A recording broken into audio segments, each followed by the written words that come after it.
So hey there, just thought I'd do a quick little video, just out doing a little shopping, tooling around the neighborhood, that type of thing. I got thinking about Turo over the last week. So they've changed up their pricing structure a little bit, and I do run a Turo car.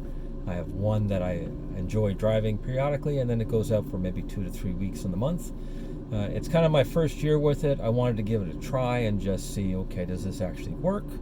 There's some positive reviews in regards to YouTubers saying that they've done well with it. I thought, well, okay, we'll give it 1 year. I intentionally went out and bought an SUV with a third row, thinking it would meet my market expectations. So again, it's one of those things I did a little research on, so forth, but they've changed their price structure. So essentially, if you're doing long-term rentals, which I don't really specialize in anyways, I've only had one inquiry for something like 3 months. Luckily, it didn't pan out, mainly because it was kind of the interval of a maintenance program. So it was one of those things where I had to get the maintenance done before it would go out, and I just kind of said, well, go find another vehicle on Turo, and we just kind of left it at that. And it worked out well for me because the realization at the time, the price structure that they attached to my vehicle really was low. And then you add in a really bizarre structure, the way they've done their discounts versus their kilometer mix. It's one of those things where if it's a vehicle that you're on the way out with, and you're kind of going, okay, it's 8 years old, it's 6 years old, it's near the tail end of its expectation with you, maybe you're okay doing a long-term rental with it. With my vehicle, I'm hoping to keep it for a year, maybe 2 years on Turo. So for me to mile it out doesn't make any sense. I want 2 weeks, I want 3 week rentals. I want to be around that 2,500 to 3,000 kilometers per rental, in that range, which is allotted for during the week, which is pretty straightforward. So it averages out. So if it's down for 2 weeks and I ran it on Turo and it got 2,500, well, technically if I don't run it for the 2 weeks or run it sparingly locally, I kind of average out the kilometers to almost regular usage.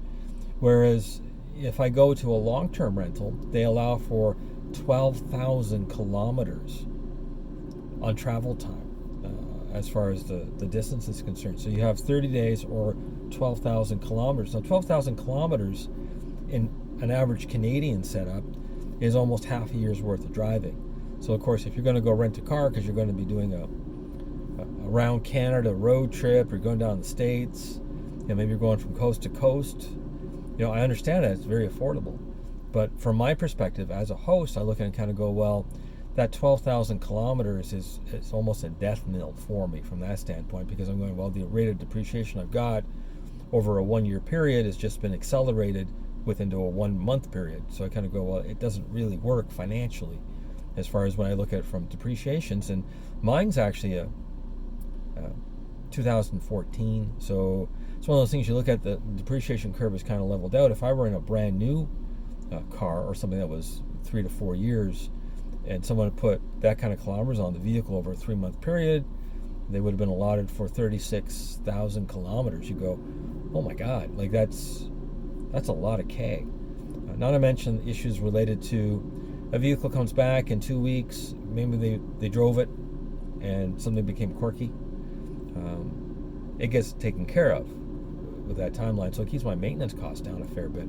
If I hand the keys out and they're going out for 90 days, I'm not going to see the vehicle for 9 days. So that little quirky little issue can snowball.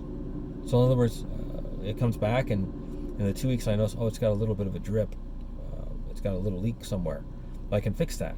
Whereas if they're out for 90 days, I don't see that. They could run something dry. In which case I'm looking at a differential, a transmission, potentially an engine, things along that line, that I think the level of risk on an older car is just too high for doing that. So if you take the kilometers down, you say, okay, well, I want to reduce those, and I'll do the standard 5,000 or 6,000 kilometers a month, which is more than enough, or what would be considered average for someone out doing a tour. The dilemma with that is that it breaks as you lower that down. They have a scale system, which is really misleading if you're a host. So just be aware of that. So you bring it down to that kind of reasonable level of where you go, okay, well, that should be where the kilometers are traveled within a 1 month period. or a little bit over, well, they want you to have almost a 50% discount on your charge out rate. And I understand that. Like, I get the discount aspect of it. The dilemma is that if you've got a competitive price to begin with, in other words, I've tailored my vehicle for a daily, right? So I've kept it very competitive with the rest of the vehicles that are kind of in the mix locally.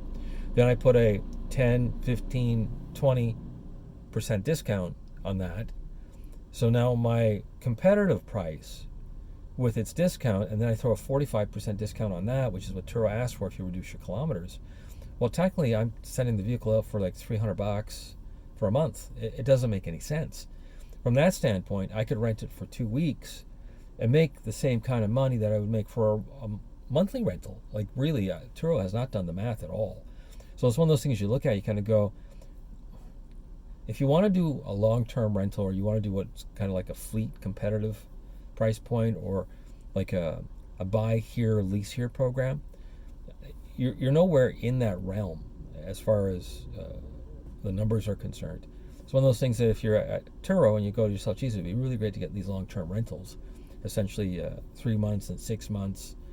The dilemma is you're not really in the rental business at that point. You're in sub-financing, or you're into short-term leasing. And they're completely different animals. So from a daily rental to a long-term program, I think they're two different business models. And I think that's where they've got a conflict, where they're kind of going, it doesn't work. If you're out there and you're in Turo land and you're a host, how are your long-term rentals working out? I just look at the numbers and think to myself, it's not really a profitable venture at that point. The 1 week or the 2 week rentals, they're borderline. The daily rental, which I don't get a lot because we're in a rural area, I think they're a break even. I think they're a teaser. So again, what are your thoughts? I'd love to hear your comments. Turo doesn't really have a YouTube channel, at least not in Canada. They don't really have a comment section. And when you go to their little automated chatbot system, all they really do is regurgitate things that don't make any sense. So it's one of those things when you have to call to ask a question, you get a call center that really is regurgitating whatever the Autobot has told you, right? So it's one of those things where not really a lot of support out there when you're a Turo host. So again, this is why I've been doing these little videos, and why I've been doing these, I do it once a week, or I try at least once a week to do the live sessions where I answer kind of some of the common questions related to Turo. Also OMVEC and some car repair items and just basic maintenance stuff. Just kind of things that kind of snowball into, like, if you're doing this as a project, these things may actually be something you might want to address. Am I ecstatic with Turo? Yeah, I'm okay as far as that's concerned. Am I planning to keep using Turo? At this moment, I am. Do I think it's a spectacular service? I think it's got some limitations to it, and you gotta have to work within it. But again, it's one of those things where you just have to look at the details. So I hope that helps you out a little bit. Again, check out my live sessions. I do appreciate it. A thumbs or a subscription always gives me a wonderful little motivation to keep doing these. Have a pleasant and enjoyable day.